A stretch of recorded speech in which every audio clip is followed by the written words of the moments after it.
بسم اللہ الرحمن الرحیم۔ السلام علیکم سامعین، آپ دیکھ رہے ہیں کرمنل لیگل انفو۔ آج کے اس ویڈیو میں ہم آرڈیننس صوبائی موٹر گاڑیاں سال 1965 کی ڈیفینیشنز بیان کریں گے، اس کی وضاحت کرنے کی کوشش کریں گے، جس کی ڈیفینیشن دفعوں میں ہے۔ تو آئیے شروع کرتے ہیں۔ پہلے نمبر پر ہے اس میں ایمبولینس۔ ایمبولینس سے مراد ایسی گاڑی ہے جو کسی بیمار شخص، کسی زخمی شخص، کسی معذور شخص یا کسی جانور کو لے جانے کے لیے تیار کی گئی ہو۔ یہاں پر 4 باتوں کا ذکر ہوا ہے، یعنی کوئی ایسا شخص ہے جو زخمی ہے، معذور ہے، بیمار ہے یا کوئی جانور ہے۔ تو یہاں پر جو جانوروں کے ویٹرنری جو ہسپتال ہوتے ہیں، اگر ان کے پاس ایسی گاڑیاں ہیں جس میں بیمار جانوروں کو، زخمی جانوروں کو، معذور جانوروں کو ہسپتال علاج کے لیے لایا جاتا ہے، تو ان گاڑیوں سے بھی ایمبولینس مراد لیا جائے گا۔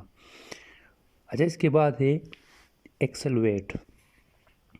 دیکھیے، جیسے کہ آپ کو پتہ ہے کہ گاڑیوں میں، ہر گاڑی میں ایکسل استعمال ہوتا ہے۔ اس کا کام ہوتا ہے گاڑیوں کے چاروں پہیوں کے وزن کو مینٹین رکھنا، برقرار رکھنا۔ آپ نے دیکھا ہوگا کہ اگر گاڑی کی جو ایکسل ہے وہ ٹوٹ جائے تو گاڑی کا بیلنس وہ خراب ہو جاتا ہے۔ تو یہ بیلنس برقرار رکھنا یہ ایکسل کا کام ہے، اور یہ جو بیلنس ہوتا ہے اس کو کہتے ہیں ایکسل ویٹ۔ اس کے بعد ہے سرٹیفکیٹ رجسٹری۔ اسی طرح ڈیفینیشن میں اور بھی ہے، اس میں سرٹیفکیٹ رجسٹری ہو گئی۔ تو یہاں پر اور ہے کہ لائسنس۔ تو لائسنس یا سرٹیفکیٹ رجسٹری یہ فراہم کرنا کس کا کام ہے؟ تو جو مجاز حاکم ہو، یعنی جس کو اختیار دیا گیا ہو، حکومت نے جس کو منتخب کیا ہو گاڑی کی رجسٹریشن کے متعلق یا ڈرائیونگ لائسنس کی فراہمی کے متعلق، تو وہی شخص یہاں پر اس سے مراد ہے جو گاڑی کی رجسٹریشن کرا سکتا ہو یا ڈرائیونگ کرنے کے لیے لائسنس جاری کر سکتا ہو۔ اچھا، اس کے بعد ہے نیکسٹ ڈیفینیشن کنٹریکٹ کیریج۔ دیکھیے، یہاں پر 2 ڈیفینیشنز ہے، ایک کنٹریکٹ کیریج ہے اور دوسرا سٹیج کیریج ہے۔ یہاں پر اس میں ڈفرینس کیا ہے؟ کنٹریکٹ کیریج کی گاڑی ایسی گاڑی کو کہا جاتا ہے جو ایک اڈے سے دوسرے اڈے کو جاتی ہے، اس میں مطلب درمیان میں وہ سواریاں نہیں اٹھاتی، بلکہ وہ ایک اڈے سے ڈائریکٹ دوسرے اڈے تک جاتی ہے۔ تو ایسی گاڑیوں کو کنٹریکٹ کیریج کہتے ہیں جو لوکل سواریاں نہیں اٹھاتی۔ اب اگر ایسی گاڑیاں ہیں جو ایک اڈے سے دوسرے اڈے تک جاتی ہے لیکن لوکل سواریاں اٹھاتی ہے، اپنے ساتھ اٹھا کر وہ دوسرے اڈے تک جاتی ہے، تو ایسی گاڑیوں کو پھر سٹیج کیریج کی گاڑیاں کہتے ہیں۔ اچھا، اس کے بعد جو نیکسٹ ڈیفینیشن ہے وہ ہے ڈیلیوری وین۔ ڈیلیوری وین سے وہ مال گاڑی مراد ہے جو رجسٹری شدہ وزن، جس کی جو وزن ہے وہ 5000 پاؤنڈ سے، مطلب 5000 پاؤنڈ تک ہو، سے کم نہ ہو، جو کہ 2267.96 کلو گرام بنتی ہے۔ اور اگر اس کو منوں کے حساب سے کیا جائے تو اس کی ویٹ 45.35 من، مطلب اس کی ویٹ بنتی ہے۔ تو اگر ایسی گاڑی ہے، مال گاڑی ہے جو مال ایک جگہ سے دوسری جگہ لے کر جاتی ہے، جس کی وزن 5000 پاؤنڈ یا 2267.96 کے جی یا 45.35 من، جو بھی آپ کے سمجھنے کے لیے آسان ہو، اس وجہ سے تمام میں نے اس کو کیلکولیٹ کیا ہے، تو ایسی گاڑیوں کو ڈیلیوری وین کہتے ہیں۔ اچھا، اس کے بعد نیکسٹ ڈیفینیشن ہے ڈرائیور۔ تو ڈرائیور ایسے شخص کو کہتے ہیں جو گاڑی چلانے والا ہو۔ ٹھیک ہے، گاڑی چلانے والا شخص اگر وہ اپنی ذاتی گاڑی چلا رہا ہے یا تنخواہ پر کسی کی گاڑی چلا رہا ہے تو یہ وہ شخص ڈرائیور کی تعریف میں شامل ہے۔ اچھا، اس کے بعد ہے ایمرجنسی گاڑی۔ ایک تو ہو گئی ایمبولینس گاڑی جس کی ڈیفینیشن ہم پہلے کر چکے ہیں۔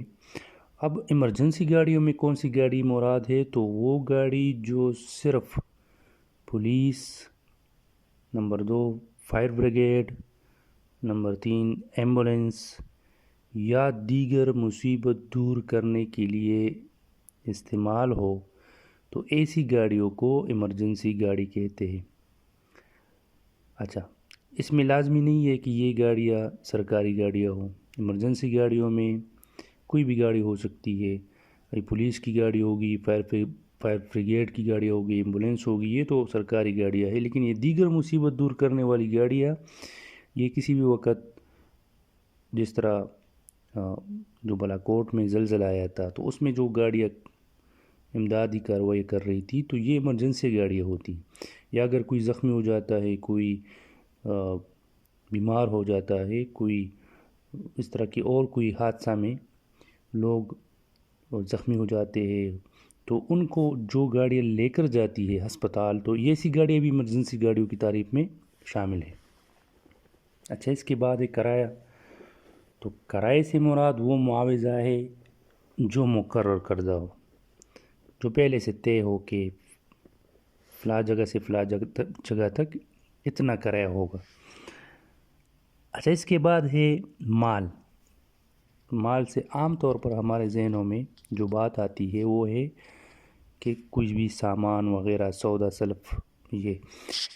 یہاں پر مال سے مراد ہے بے جان اشیاء جتنی بھی ہے اور جانور، ٹھیک ہے۔ جاندار میں صرف جانور شامل ہے مال کی تعریف میں، باقی جتنی بھی بے جان اشیاء ہے وہ مال کی تعریف میں شامل ہے۔ لیکن اس میں جو زندہ انسان ہے تو وہ مال کی تعریف میں شامل نہیں ہے۔ جانور مال کی تعریف میں شامل ہے، لیکن انسان جو کہ ایک جاندار ہے لیکن وہ مال کی تعریف میں شامل نہیں ہے، ٹھیک ہے۔ اسی طرح یہ تو مال کی تعریف ہو گئی، لیکن اگر کوئی شخص ذاتی سامان اپنے ذاتی گاڑی میں لے کر جا رہا ہے تو وہ سامان بھی مال کی تعریف میں داخل نہیں ہوگا۔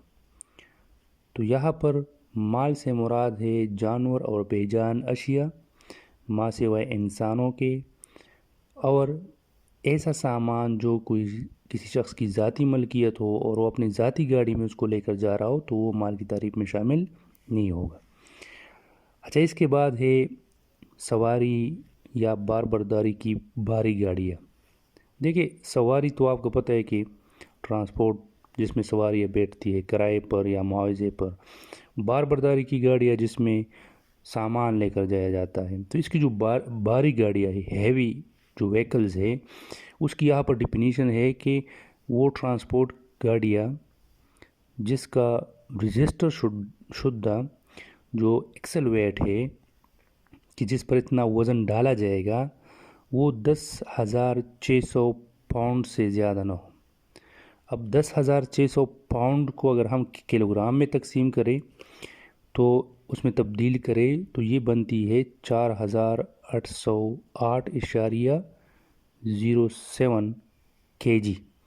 اگر اس کو ہم من میں پر تقسیم کریں تو 96.16 من، مطلب ایسی گاڑیاں یہ ہیوی گاڑیوں کی تعریف میں داخل ہوں گی جس کے ایکسل کا رجسٹر شدہ جو وزن ہے وہ 96.16 من سے زیادہ نہ ہو۔ اچھا، یہ تو گاڑی کا وزن ہو گیا۔ اب اگر گاڑی میں سامان ہے تو سامان کتنا ہوگا؟ تو وزن ڈالنے کے بعد، وزن لوڈ کرنے کے بعد اس کا جو ویٹ ہے وہ 14,500 پاؤنڈ سے زیادہ نہ ہوگا، ٹھیک ہے۔ اگر اس سے زیادہ ہوگا تو پھر خلاف ورزی ہوگی، پھر اس میں جرمانہ اس کو کیا جائے گا۔ تو وزن کے بغیر اس کا جو ویٹ ہوگا وہ ہوگا 10,600 پاؤنڈ،